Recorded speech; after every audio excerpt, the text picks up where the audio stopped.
And we're live. Welcome, everybody. This is the Fictional Matrix, and we'll be here showing my first ever ranking video where I'll be ranking Avatar, The Last Airbender, and Avatar Legend of Korra tier list. Be ranking most of the well-known characters. I hope you'll enjoy this and follow me through. So at first, this is how the entire tier list looks like. I will be explaining most of the placements and the tier system, the tier, what I based for it. I have the Avatar level, the S class, the A class, the B, the C, the D, and D. With the E being people who we know throughout the series that they don't fight. They have 0 feats, 0 scaling, and of sorts. I had to put Boomy in D tier because honestly, he's just there for comedy relief in Legend of Korra. Anybody can tell me otherwise, I'll be sure to listen. Let's start with C tier, which is where most of the humans without bending are. And obviously at the top, it's Piandao. I don't think there's any way you can say otherwise. He was not only Sokka's master and Zuko's master, revealed in the comic. He was the greatest sword master in the history of the Fire Nation, and he's also the greatest master period in the entire world. Second, I had a tie between Ty Lee and Suki. We seen in the Boiling Rock episode that they were pretty much even when it comes to fighting skills. I just placed Ty Lee above her because of her immense agility and her ability to quickly take out different even benders and stuff with her ability to block chi. After the 2 lady goats, I have the goat himself, Sokka of the Water Tribe. He is an excellent swordsman. He is also a master boomerang and the strategist and leader behind Team Avatar. I don't think we have much to say aside from that. Then I got Mei, and then Asami. I have these 2 girls who I honestly can't remember their names. They are from Legend of Korra. This is Tenzin's kid. And Jet. I put Jet last because of not because he sucks, because he obviously doesn't. He was very skilled. He was able to fight on par with a holding back Zuko. His swordsmanship might be even better than Sokka's, but due to power cliffing and him dying in book 2, I had to put him last because everybody else got even better throughout the years. Next, I got the B tier. B tier is when you start seeing actual decent benders. People who can actually go blow for blow with pretty much anyone aside from top tiers of the verse. We got Long Fei. He was pretty strong. There's no denying that he was a tier above Jet because he easily killed Jet. Jet was someone who can actually take on multiple firebenders and was able to defeat several Dai Li agents. Yet Long Fei was able to quickly dismantle him. And Long Fei did kill him. Then we got Tenzin's kids, especially Jinora. Jinora is the youngest. Well, I think she's in contention to the youngest master of in Air Nation history with Aang. Not quite sure if anybody remembers. Let me know. But her being a master, knowing all the forms and her spirituality, definitely gives her a placement here. When it comes to fighting skills, I'd be implied to be a little bit like, dude, this. Oh wait. But I don't know. I'm gonna keep it real. Like Genora, so I say Genora will whoop him. So I just realized I made a huge mistake placing a weird mix right here, and I had to fix it real quick. When it comes to B tier, after Genora and Milo, we got Kaya, whose main role was more of a healer than a fighter. She was also out of her prime, which is why I placed Kai above her. His choice at such a young age pretty much remind me of Aang. He was pretty much like super skilled. He fought against many of the top tiers of the Legend of Korra, or not top tiers, but like high tiers in Legend of Korra, and was able to keep up pretty well. Above him, I have Bolin, who, here's my problem with Bolin. He doesn't have any like significant W in the entirety of the show. He is a very skillful bender who was able to learn lava bending like super quick. He was able to fight someone outside of his tier for an extended period of time and was able to match him, though he was never able to beat him. He was never able to learn metal bending, and aside from being like a world-class like professional bender, he is pretty much like mid. Well, not mid, don't take me wrong, he's skillful, but like he stays here. And above him at top of the B tier is Su Ying, is Toph's youngest daughter. She is a master metal bender who is close enough to her sister Lin, though not quite on her same level and fighting experience. But she is an incredible bender, a very skillful one. She was able to fight along Lin against Kuvira and against Combustion Girl, and was able to do pretty well. She is definitely leagues above Bolin and anybody else in this tier, which is why she's at the top of B tier. When we go up to A tier, we got some of the best benders in the entirety of the show, true masters of their craft, and would be top tiers aside from like the actual top tiers. Lastly, I had Hama, for the simple reason Hama is, she's old, bro. She's old. Like, don't take me wrong. Like, I know some people are gonna be like, oh no, you can't go like that. You can say she's last because she's old. No. Hear me out. The reason I put her here is because her main thing ability, which is bloodbending, can only be used when it's a full moon. Outside of the full moon, she's very strong, which is the reason why she's in A tier. But outside of a full moon, she's pretty much losing to every single character here. In a full moon, it'd be a different story. She'd be like here or here. Oh, maybe here, yeah. But outside of full moon, she stays there. Then we got the two twins. They were insanely strong in season 2 of Legend of Korra.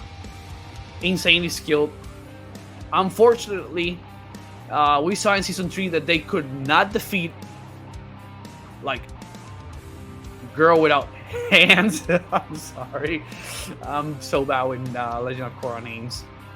The girl without hands, she was whooping their asses. And to keep that train rolling, like, we got Mako, who actually managed to defeat her.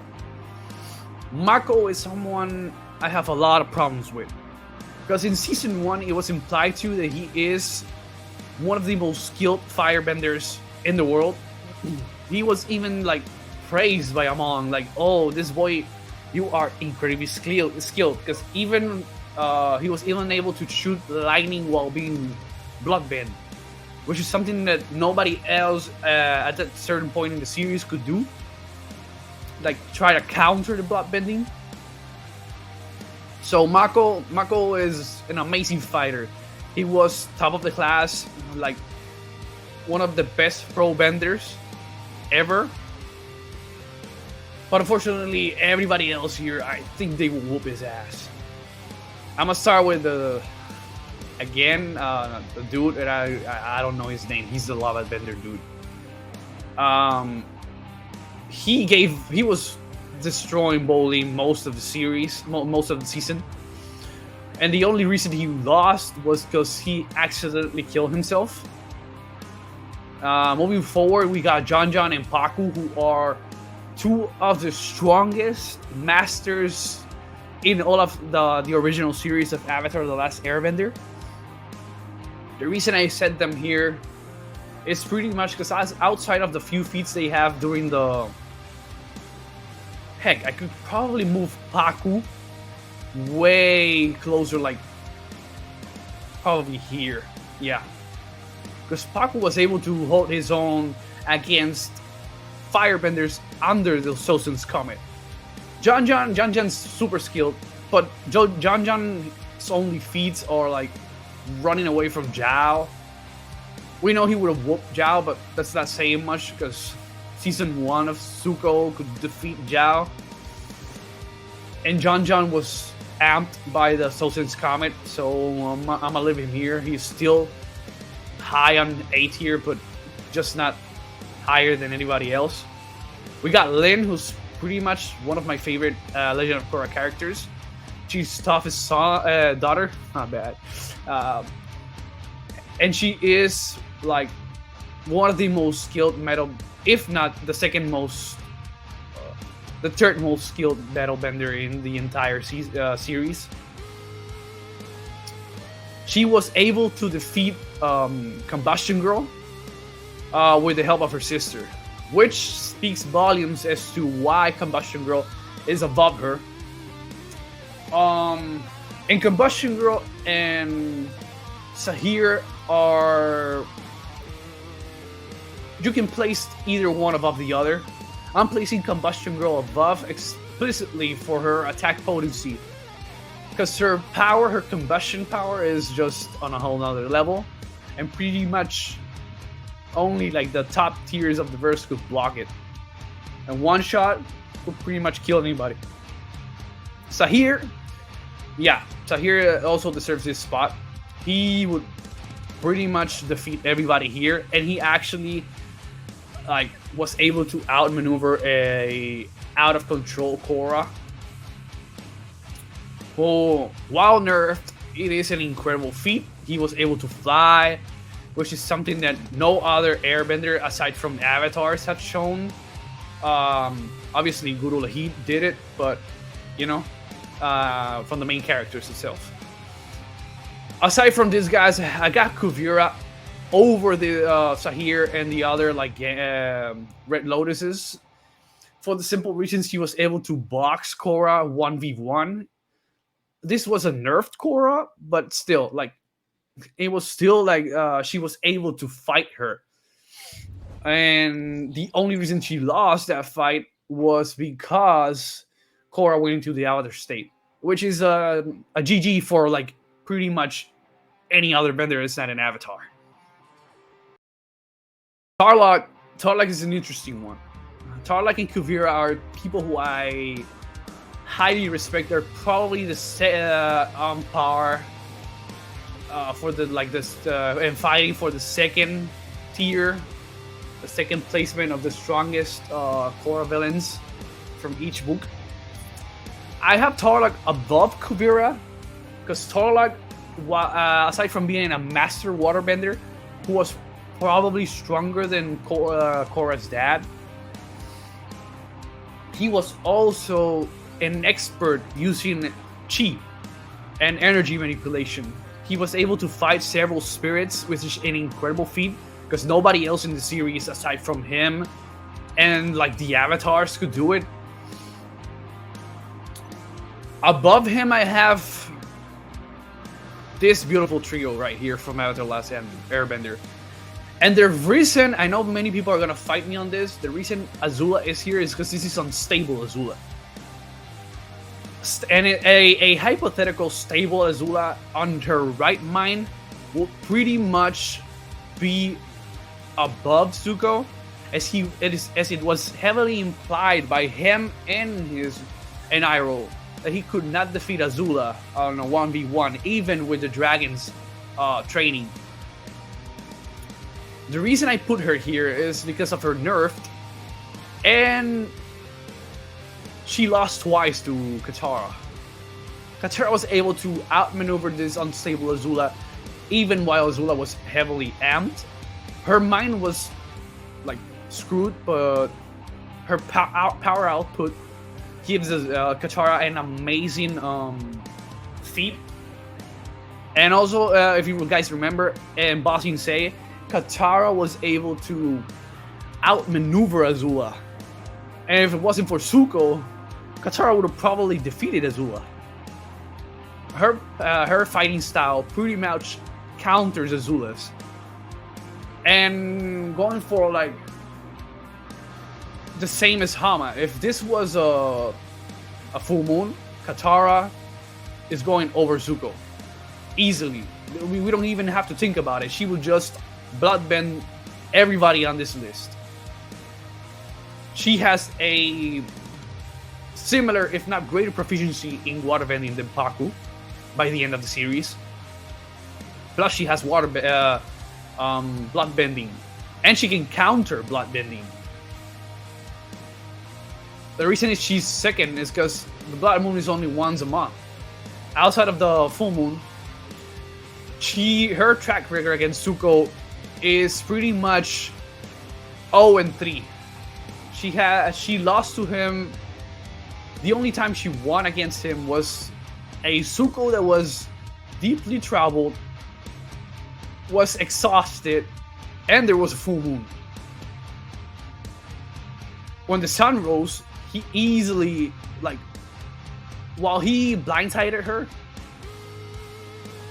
in Ba Sing Se, he was taking, like, he pretty much, like, won that fight in Ba Sing Se. And Zuko got way stronger ever since.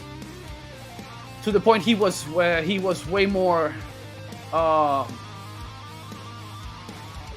do I explain this? Yeah, Zuko, I think Zuko and Katara, now that I think about it, Zuko and Katara are very interchangeable. I do put Zuko above her slightly, due to him being shown stronger throughout the comic. Above A tier, we got the generational benders, people whose power can only be eclipsed by an avatar.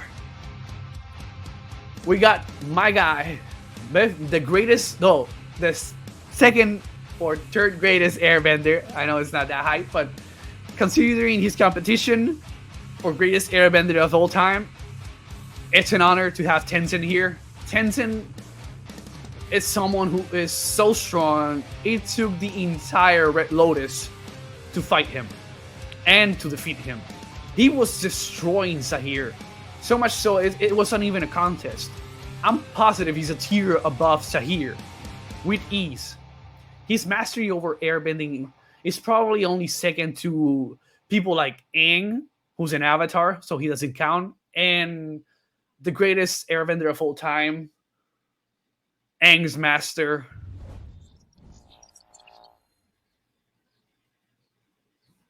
Monkiatsu. Tenzin's he's just goated. It took 4 of the greatest criminals in the entire world to manage to subdue him.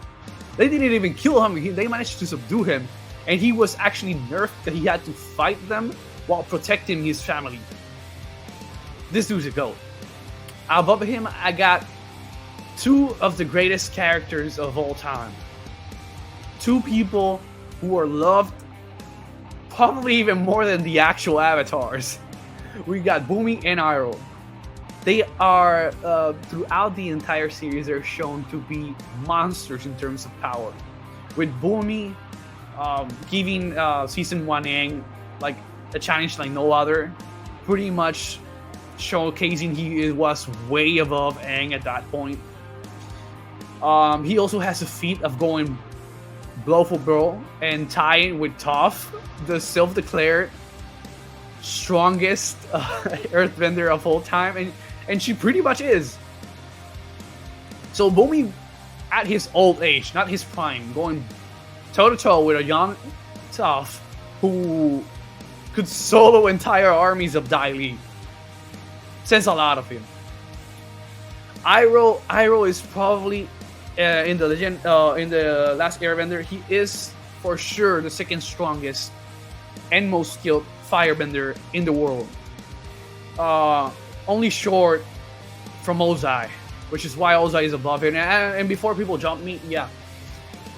Even Iroh said he wasn't sure he could defeat Ozai. He showed doubt in himself. And before people come and say, oh, but it's because he didn't want to fight his brother.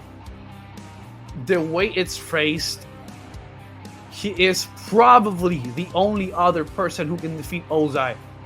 They're not saying you're the only person who can defeat Ozai. And even him, like him himself, is telling the audience and Zuko, I'm not quite sure I could do that. It speaks volumes, because by the time he's shown in the series, he's out of his prime, while Ozai is on his prime. Not to mention that Iroh was pretty much the entire series out of his prime. He only began to train after he went into the prison. Which is why the next on the tier list is Ozai. Ozai was someone who was explicitly stated that only the Avatar could defeat him. Only Aang, after mastering all 4 elements, could actually take down the Fire Lord, which speaks volumes to how strong Ozai was. And that's why this might seem controversial, but I got Toph about Ozai. For the simple reason, Toph goes on to become even stronger in the comics and in Legend of Korra. Like an old Toph, out of prime, was whooping Korra's ass.